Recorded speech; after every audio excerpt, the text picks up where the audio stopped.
দর্শক মণ্ডলী, আজকে আপনাদের অনেক সুন্দর জিনিস দেখাবো আপনাদের। এখানে এসে ফুলকে ভালোবেসে অবশেষে এখানে এসে আমি আরেকটি জিনিস দেখতে পেলাম যে ঝাল কিভাবে চাষ হয়। এখানে আপনারা দেখতে পাচ্ছেন অসাধারণ সুন্দরভাবে ঝাল চাষ করা হয়ে থাকে। প্রত্যেকটি খোপে একটি করে ঝালের বীজ দেওয়া হয়েছে, সেখান থেকে একটি করে গাছ হয়েছে এবং প্রত্যেকটা গাছ কোনোটা বড় কোনোটা ছোট এরকম নয়, একই রকমের সুন্দরভাবে মেভেল করা আছে এই ঝালের গাছগুলো। দেখেন, একটি খোপে একটি করেই ঝাল আছে। এই খোপগুলোতে দেওয়া আছে মনে হয় আমার যেটাকে বলি গবাদির বিষ্ঠা, এগুলো দেওয়া আছে। কত সুন্দর করে চলে গেছে, এই যে চলে গেছে রাস্তার ওই প্রান্তে, ওই পাশে চলে গেছে। এখানে ফুল দেখতে আসে, এগুলো চোখে পড়লো। দেখেন কত সুন্দর করে তৈরি করছে। এখান থেকে ঝালের গাছ আপনারা সংগ্রহ করে বাড়িতে ঝাল চাষ করতে পারবেন আপনারা। অসাধারণ সুন্দর, এই প্রথম আমি দেখলাম যে ঝাল এভাবে চাষ হয়। এখানে দেখেন যে পেঁপের গাছ আছে, পেঁপের গাছগুলো অনেক সুন্দর করে সাজানো হয়েছে। একটি যেগুলো আমাদের চা খাই, এই যে এগুলোকে আমরা চা খাই ওয়ান টাইম যেগুলো বলি, এই ওয়ান টাইমে একটা করে পেঁপের গাছ দেওয়া হয়েছে, একটা করেই হয়েছে এখানে। তো অনেক সুন্দর লাগলো এই গাছগুলো। আরও দেখাবো আপনাদের। এটা কি এটা বলতে পারছি না, এটাও হচ্ছে পেঁপে গাছ। এগুলো আপনারা দেখতে পাচ্ছেন। আপনারা যদি মনে করেন যে এই পেঁপেগুলো নিয়ে যায় লাগাবেন আপনার পেঁপের গাছগুলো, তাহলে এখান থেকে সংগ্রহ করতে পারবেন, এখান থেকে সংগ্রহ করতে পারবেন।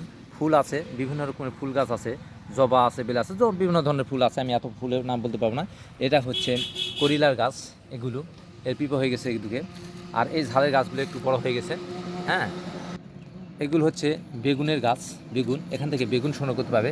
ওই একই সিস্টেমের প্রত্যেকটা খোপে একটি করে বেগুনের গাছ আছে। দেখেন অসাধারণ সুন্দরভাবে এই গাছগুলো লাগানো হয়েছে। আপনারা দেখতে পাচ্ছেন এই গাছটা, আপনারা দেখে চিনতে পাচ্ছেন মনে হয় এটা হচ্ছে টমেটোর গাছ। এখানে টমেটো ওইভাবেই চাষ করা হয়েছে। আপনারা এখানে যদি আসেন বিভিন্ন ধরনের আপনারা চারা পেয়ে থাকবেন এখানে।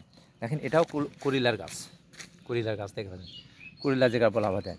আর দেখেন কত সুন্দরভাবে একই লেভেলে এই গাছগুলো আছে। আপনারা দেখে অবাক হয়ে যাবেন যে কত সুন্দর করে এই গাছগুলো আছে।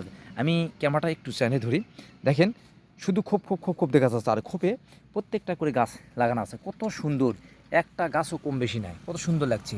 দেখেন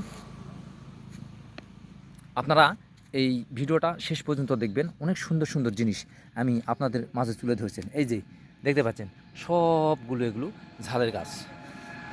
টোটালি দেখেন কত সুন্দরভাবে ঝাল চাষ করা হয়েছে। আপনারা এখান থেকে সংগ্রহ করতে পারবেন। আপনারা দেখতে পাচ্ছেন এগুলো হচ্ছে বেগুনের গাছ। দেখেন কত সুন্দর করে এটা আছে, টোটালি দেখা যায়। দেখেন এখানকার পরিবেশটা দেখেন। আপনারা এখানে আসবেন, এসে এই ঝালগুলো সংগ্রহ করতে পারবেন, ফুল সংগ্রহ করতে পারবেন, বিভিন্ন ধরনের ফুল আছে এখানে সংগ্রহ করতে পারবেন আপনারা। আপনাদের লোকেশনটা বলে দিচ্ছি, এখানে আসবেন, এসে এই বিভিন্ন ধরনের চারা গাছগুলো সংগ্রহ করতে পারবেন। ঝাল, বেগুন, করিলা এবং রয়েছে আরও বিভিন্ন ধরনের ফুলের গাছ, এগুলো সংগ্রহ করতে পারবেন। এটা হচ্ছে মহাদেবপুর থেকে দক্ষিণ দিকে আসবেন, এসে শিখগঞ্জ মোড় থেকে একটু চান্দাসের দিকে যাবেন, যাওয়ার সময় হাতের রাস্তার ডান দিকেই এই বাগানটি অবস্থিত। তো সকলে এ পর্যন্ত ভালো থাকবেন, সুস্থ থাকবেন। আল্লাহ হাফেজ।